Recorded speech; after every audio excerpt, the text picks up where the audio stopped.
You're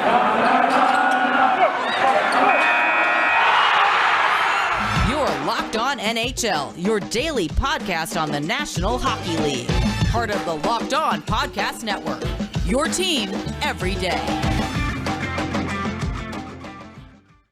It is your Friday edition of the Locked On NHL podcast. Joe DiBiase from Locked On Sabres, Rachel Donner from Locked On Flyers. If you're watching us on YouTube, yes, I am in a different space. I'm not at home for today's show. I'm in the radio studio doing this. I've got my own microphone here, though, so a little bit more of a professional setup. But I'm excited to do the show today. And Rachel, we've got our top 10. I know, so exciting. We've been building to this for a few weeks now, and it's always good to talk about guys who are obviously the elite in the league. Yep. Yes, and this is best of the best. And this will be the final episode, obviously, of our top 50 list, as we'll count down 10 through 1. The best players in the National Hockey League as voted on by the Locked On NHL local experts. And then after this, we're ramping up to the season. Preseason's a couple weeks away. Teams are reporting to training camps a few days before that. And what's the regular season? Like a month away now? Just over a month away? It's just like a month and a week, just maybe? over a month away. Yep. Let's jump right into the list on today's show. We are at number 10 on our Locked On NHL top 50 list, according to the local experts. And number 10 on our list on today's show, from the Boston Bruins, winger David Pastrnak, 7 seasons in the NHL. Last year in 48 games played, 20 goals, 28 assists for exactly a point a game. Even strength points, 34 points, but definitely some production, scoring on the wing of the power play as well. One of the better wingers in the league, and, diamond in the rough, kind of, for Boston, because they found him at the end of the first round in that 2015 draft class that we always think about for the top, like McDavid and Eichel, but Pasternak's been almost that good, if not even better than Eichel, since that draft. Yeah, I think so. And he's just been such a mainstay on this Boston Bruins team. I always joke that of the teams that I especially hate, the Boston Bruins being one of them, there's always one guy that I like, that I want on my team, and it's David Pastrnak. Hands down, he's the guy I want. He's also got one of the top 10 nicknames in the NHL, I'd have to think, with Pasta. I think. It's true. It's true. There's not a ton of great nicknames in the NHL, so maybe the bar is not that high, but great goal scorer. He's got speed. I'm interested to see what he'll look like when he's not on that. He's really been in the same line his whole career with Patrice Bergeron and Brad Marchand. We saw news yesterday, Bergeron saying, I don't really know what's going to happen after this year. So the real test will be on Pastrnak once Bergeron leaves, and that could be as soon as next season, but all indications are he's just a flat-out elite player regardless of who he's playing with. Absolutely. And, he had 15 points in 11 games in the playoffs. And that was just a really remarkable achievement, considering, the Bruins had I would say a moderate playoffs this past year, but he was definitely a standout. Yep. Number 9 on our list for top 10 players in the NHL is defenseman Cale Makar of the Colorado Avalanche. One of my favorite players to watch in the league, Rachel. Oh, absolutely. He is just as advertised, and, going straight from Calder contention to Norris contention. And he is everything that people say he is. And he was tied for 10th overall for power play points of skaters overall, not just defensemen, skaters overall, with 22. So that he's just everywhere all the time and doing things that I just can't even imagine other players that young doing. Yeah, he is. I think he's the best skating defenseman in the league. He almost looks violent when he's skating and stick handling with the puck. It's so dynamic side to side. That very few players in the league really possess that horizontal speed that Makar does. I think McDavid is the next player I think of for it. MacKinnon as well.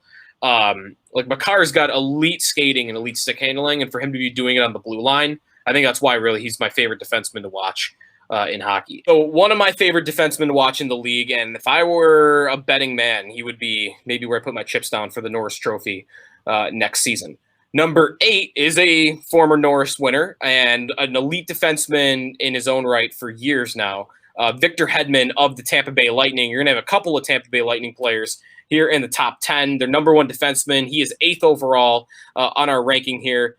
Some of his analytic numbers, like his possession metrics, his scoring chances, both on the offensive end and the defensive end, kind of regressed a little bit last season. But even a down year for Hedman was an incredible season by league standards. Yeah, I had him outside of the top 10, and it was for that reason, that defensively, he just really was not great during the regular season this past year. And he was able to kick it back into gear for the playoffs and got his footing back, I think. But, offensively, he was fine during the regular season, but just defensively, he had a lot of problems. So I just couldn't justify having him in the top 10 for this year.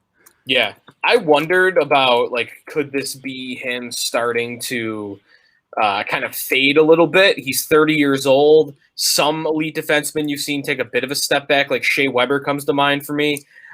But because Hedman doesn't really rely on foot speed all that much, and he's such a big body that you just can't take off the puck, and he's so consistent with his passing, that even though he had a down year last year in his own end, I would think he's still going to be playing at a top level for many years still.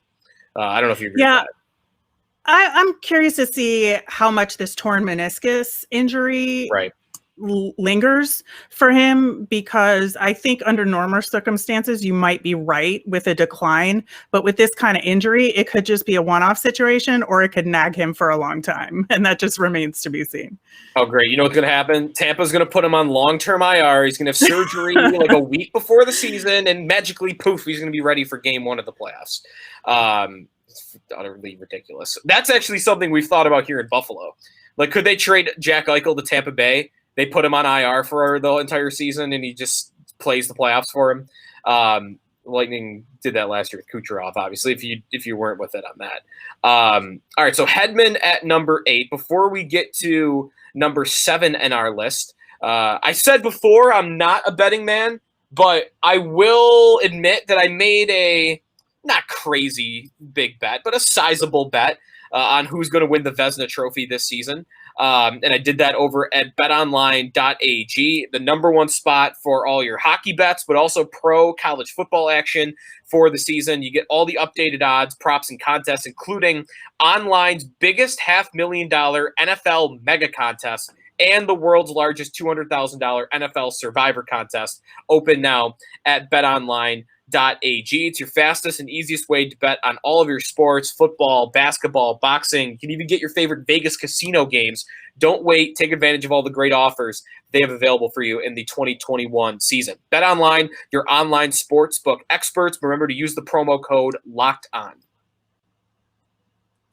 Does this sound familiar? You've got one device that lets you catch the game, another that lets you stream your favorite shows. You're watching sports highlights on your phone, and you've got your neighbor's best friend's dog's login for all the good stuff. I want to tell you about a simpler way to get all that entertainment you love without the hassle, and a great way to finally get your TV together. It's called DirecTV Stream, and it brings your live TV and on-demand favorites together like never before. So you can watch your favorite sports, movies, and TV shows all in one place. No more juggling remotes, no need to buy another device. And the best part, there is no annual contract. So get rid of the clutter, the confusion, get your TV watching together with DirecTV. So you can learn more at directv.com. Compatible device required. Content varies by package. Joe DiBiase and Rachel Donner here on the Locked On NHL podcast. If you're listening on Spotify or Odyssey or on Apple Podcasts, be sure to check out our YouTube channel, Locked On NHL, where you can now watch the podcast. Also follow us on Twitter. Rachel is at rmiriam, RMIRIAM on Twitter, and I am at Sneaky Joe Sports. Let's continue on with our list. Top 10 players in the NHL, according to Locked On NHL experts. Number 7, back to Tampa. Nikita Kucherov is number 7 on this list. I believe he is. No, he's not. I should hesitate to say that. I'll say it with the next guy. But Kucherov, I mean, he's put up video game stats at times in his NHL career, and he's at least in the debate if he wouldn't even be your top person as the best winger in hockey. Yeah, this was such a confusing season to rank Kucherov because, again, like you mentioned when we were talking about Hedman, he missed the whole regular season and just came back for the playoffs. So in the playoffs, 23 games played, 8 goals, 24 assists for 32 points. That's pretty great.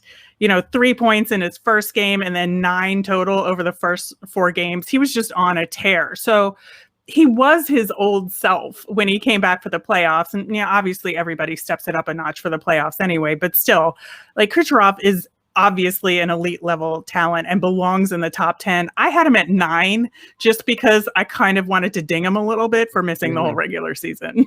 Yeah, he was my top forward, but he was lower. I actually had him at 10. I had a lot of centers and a lot of defensemen really rounding out my top 10. But I did have Kucherov as my top forward, or top winger, over the guy that we're going to get to next, and over a couple of other guys as well. But yeah, tough season to rank him because I'd like to get a full season out of him before I just believe that he's the 100+ point player that he really has been the last 3 regular seasons that he's played, including that one I mentioned video game stats, 2018-19, 128 points in 82 games is, for especially this era of hockey, just absolutely bonkers. And the fact that he has the capability to put up stats like that and put up production like that, I think he's just a well-rounded offensive player. He's not going to wow you with his speed, but all of his offensive instincts and his hockey IQ in the offensive zone is just on par. It's one of the best in the league. He's got the shot. He's got the hands. I think he's really just a great player. And I can't wait to just hopefully see him in the Olympics next year for Team Russia. Oh yeah, that'll be great. Yeah, he'll be on that team. He'll make that team if that needs to be said. Number 6 on our list, who's also a winger and will also be on that Russian team. The number one winger on our list is Artemi Panarin of the New York Rangers, left winger, 6th year in the NHL. He comes in at number 6, coming off a season in 42 games with 17 goals and 41 assists. Just an incredible year offensively. The Rangers haven't really seen the team success I think they would have hoped when they gave Panarin that $10+ million a year contract. But this is 3 teams now with different line mates, different teammates, different environments where Panarin just keeps looking like one of the best wingers in hockey. He really is. He was 2nd overall in the league in points per 60 minutes played in all situations at 4.22. And he just had a really weird season. There was, that controversy that forced him to take a leave of absence for a little bit. And then his season ended really oddly, or maybe not so oddly, if this is what you think of Tom Wilson, when he got slammed to the ice there. And so he wound up only having 42 games played total. And yet he managed to be a dominant force, clearly was the team leader for the Rangers here.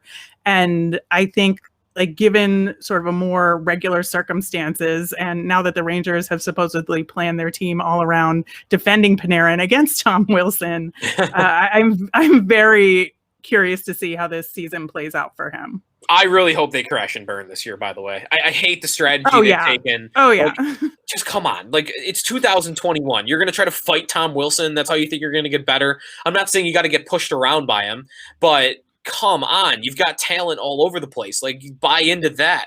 And instead they're going out and they're trading for Carson Soucy, who's like got more fighting majors in his career than he's got points. So that I'm not impressed with the direction of the team, but Panarin is so good. And really, regardless of who he's played with, again, he's really showed up. Number 5 on our list actually just underwent surgery. Could have dropped this in the news, I guess, at the beginning of the show. But if you didn't hear, Sidney Crosby's going to miss 6 weeks after having wrist surgery. The Penguins kind of expertly, seemingly dropped that in, little news dump, as there was good news in Pittsburgh with TJ Watt of the Steelers returning to the field. That's a Ron Hextall special there. The expertly timed news dump there. Oh yeah, Yeah. Philadelphia. I'm like, yeah, of course you would know that more than anybody. Yeah. So Crosby comes in at number 5. I've had a I don't even want to say a love-hate relationship. I've had an interesting relationship with Sidney Crosby. I don't really know why this has been the case to a T, but I've always hated Crosby. Like growing up, I always hated Crosby, and I don't know what it was. Like when that 2012 series against the Philadelphia Flyers, that I'm sure you're going to agree with this. For some reason, I'm just like I couldn't get enough of Philly in that series, like chanting Crosby sucks and just beating them in the first round. Something in me has always rooted against him. But now that I'm an adult and now that I can separate the emotion from the actual, logistics of how good these players are, I mean, I almost feel bad that I hated him growing up because he was such a good player. He was dominant, and I'm not sure I really appreciated how good a player he was as a hardcore hockey fan when I was growing up because I just got swept up in really just not liking him for whatever it was. But at this point in his career, which is really what the list is more about, still top 5. I did not have him as one of my top 3 centermen, but I didn't have him too far behind that. He was in my top 10. And I can't wait to hear what you have to say being Locked On Flyers. Listen, I had him exactly at 5 where he wound up on the list. So I'm feeling pretty good about that I was able to be objective relative to the rest of the list. I think he did have a really terrible reputation when he was younger. He was a whiner. Like he just really was.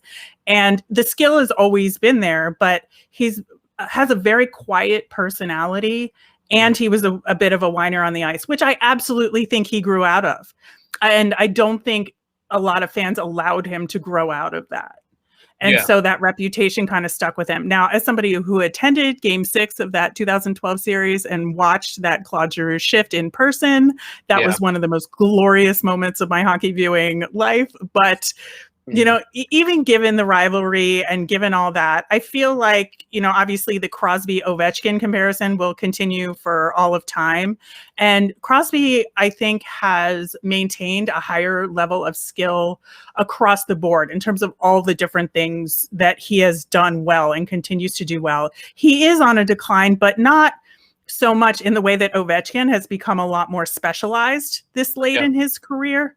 And so that's why I think Crosby deserves to be up here where he is that he's maintained that high level of performance across all of the things that he does best. Right. That 2012 series, by the way, I just looked it up while you were talking.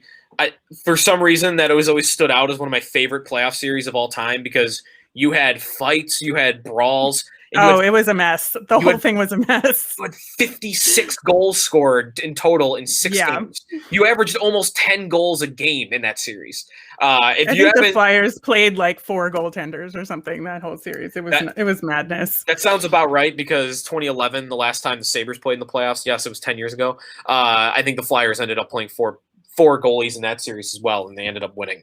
The Flyers rotating goaltenders, should I take a shot here at them, or should I be nice here? We'll move on. We can talk about Leon Draisaitl. Yes, let's do that. Leon Draisaitl comes in at number 4 of the Edmonton Oilers. He was the only, I had 2. He was further out of the top 10 among anybody else that ended up on the list for me. I had him down at 15.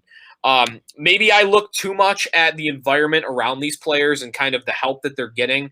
But when I look at Leon Draisaitl, I wonder, would he put up the same type of production if he did not play so much with Sidney Crosby or with, Connor McDavid on the power play, playing so much with him on the wing? Because really, he's only been a part-time center in his Oilers career. He's gone back and forth a lot with McDavid and then gone to that line too. I think he's a great player, don't get me wrong. But I don't know if he was on another team. I'm not sure he would put up the same type of production. I don't know either, but I do think that there's a certain amount of ability that he has to kind of overcome that shadow and be an elite player on his own. I mean, he was the leading scorer in the league the year before. And I think that he does stand on his own in a way that maybe on some other teams, there's more of a codependent relationship going on there. And I think it's interesting if you look at the top 10 ranking overall that our Locked On NHL friends put together here, the top 4 were the only 4 that averaged under 10 in the average ranking. So it was very clear across the board that DRAISAITL belonged in the top 5, really, if not the top 10. And there was no consensus really amongst anybody else on our list. That's right. All right, but before his teammates coming soon, don't worry about that. But before we get to the top 3 on our list for the top 3 players in the National Hockey League, according to the Locked On NHL experts, quick word for rockauto.com. Save time and money when using Rock Auto. Why choose to spend 30%, 50%, even 100% more on the same parts from a chain store or a car dealership? For example, a Honda Odyssey fuel pump is $353 from a chain store, $216 from Rock Auto. It's a family business serving do-it-yourselfers for over 20 years. Prices are reliably low for every customer. They got everything you need from brake parts, tail lamps, motor oil, even a new carpet. Go explore their easy-to-use website to find the solution to your auto parts needs. Go to rockauto.com right now. See all the parts available. Write Locked On in their How Did You Hear About Us box so they know that we sent you. Amazing selection, reliably low prices, all the parts your car will ever need. rockauto.com. If you've listened to me over on Locked On Flyers, you know I love talking about Built Bars. I'm a big hiker, and these are a perfect treat to carry along with me. Built Bars are a soft protein bar, but they taste just like a candy bar, and they have 18 amazing flavors to choose from, something for everyone, no matter what your tastes are. Some of my personal favorites are the raspberry, cherry barcia, salted caramel, mint brownie, and cookies and cream. And I love how if you can't decide, they'll put together a variety pack for you with 2 of each flavor. But the best part is that they're healthy. Built Bar is great if you're looking to lose or maintain weight while you're having that delicious treat. I don't know how they do it, but they're an amazing combination of being low calorie and low sugar, but also high protein and high fiber. If you're on a special diet like keto, these will fit right in. So go to built.com and use the promo code LOCKED15 and you'll get 15% off your next order. That's promo code LOCKED15 for 15% off at built.com. Joe DiBiase, Rachel Donner on the Locked On NHL podcast. We are at number 3 on our top 50 list. Auston Matthews of the Toronto Maple Leafs, 41 goals in 52 games last season, the best goals per game rate in the National Hockey League. He has definitely established himself as maybe, if not the best, I mean, he's right there, second or third, as the best goal scorers in the National Hockey League. I mean, some of his maybe reputation is dampered a little bit because the Leafs just really haven't found any playoff success. But otherwise, I had him number 3. I think he's one of the elite centers of the sport and one of the best players in the sport, and I think the best goal scorer in the sport. Yeah, I had him at number 2 on my list, but I really think 2 and 3 could have been either way. I really don't think there's a huge difference when you look at the pros and cons of each of them. But a couple of interesting things about Auston Matthews is that he is much more of a shot blocker than the other top guys. He had 47 blocked shots this past season, which is like not something that your other top 3-4 guys are going to do in their regular gameplay. And he had the lowest of the top 3 in percent of offensive zone starts at 18.8%. So starting a little bit behind the other 2 in terms of zone starts, and he's a shot blocker. So his style of play, I think, lends itself to a more well-rounded game. Mm-hmm. And yet he manages to produce all those points too. So that's why I give him the edge. Great stats on that, because you don't think of him really as like this two-way player like that. Like he's never once would I think of him when I think of like Selke candidates. But if he's blocking shots like that and he's starting the defensive zone more than the other guys really in this tier, that's definitely something to keep note of. Number 2 on our list is Nathan MacKinnon of the Colorado Avalanche. 8th NHL season, interesting career path. Didn't start like an elite level producer in his first couple of years. It's more of like a 50-point player, and it's really what led to Colorado getting him on the team friendliest deal in hockey, making $6.5 million because of what his first couple of years were. And maybe it's a lesson to other players, like don't sign the long-term deal right away. Go for that bridge deal and earn that extra capital if you have the ability to do so. Because MacKinnon has turned into, I had him at number 2. I think he's right there behind McDavid. He is such a good skater. He might be the fastest player in the league. McDavid might beat him on quickness, but MacKinnon gives all of it to you in terms of effort. And just reading, I was trying to find it, but I can't find it. There was a story about MacKinnon from one of his teammates about how much of a crazy person he is, like before games and in practices. Like the guy behind the scenes almost sounds like he's got a lot of Michael Jordan vibes to him. Like he does not tolerate you showing up late to practice, and he's going 110% in practice, and he's getting competitive with guys like in the lunchroom.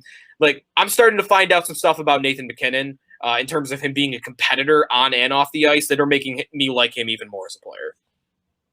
Well, and he was much better this year in the playoffs than either of the other two in the top 3 in points per 60. So yeah, he does the weird things off the ice, but he also delivers on the ice. Yes. And I think he absolutely belongs up here. Again, like I said, it was almost impossible for me to choose between Matthews and MacKinnon for the 2 and 3 positions. And, I think he does in some ways benefit from the Rantanen and Landeskog combo. Yep. In a way that maybe the other guys don't as much. Although I will say Matthews and Marner is a really dynamic pair as well. So it's these guys are all just great. And I think that it's very clear that these are the 2 behind our top guy. And our top guy, no surprise here, he was 1.1. His average rank was 1.1 on our vote, which means somebody did not have him number 1. Somebody robbed Connor McDavid of being the consensus number 1 player on our list. I would love to know who did that and what team they cover. But Connor McDavid is number 1 on our list. Maybe I have some bias towards him, but I don't really think I do. I think he's really established himself as the best player in the world.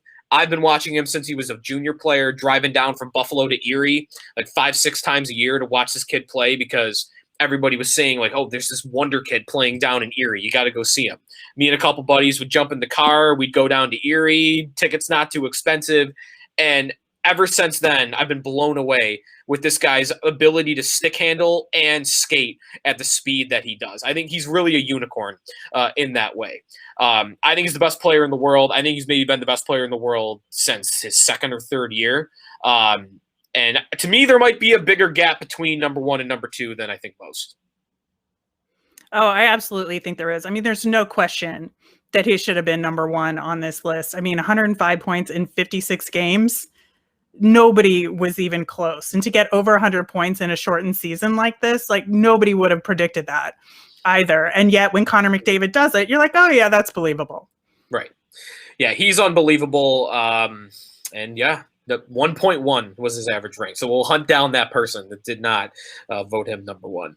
All right, well, that's going to do it, though, for the list, our top 50 list. Thanks, everybody, for tuning in throughout the last month or so as we've gone about this exercise. I think it's been really fun.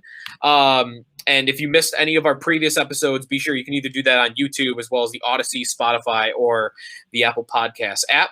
Me and Rachel will talk to you next Friday. I'll be back with Mike DiStefano on Tuesday's edition of the show. Again, follow us on Twitter. I'm at Sneaky Joe Sports, and Rachel is at our Miriam. This has been the Locked On NHL podcast, part of the Locked On Podcast Network.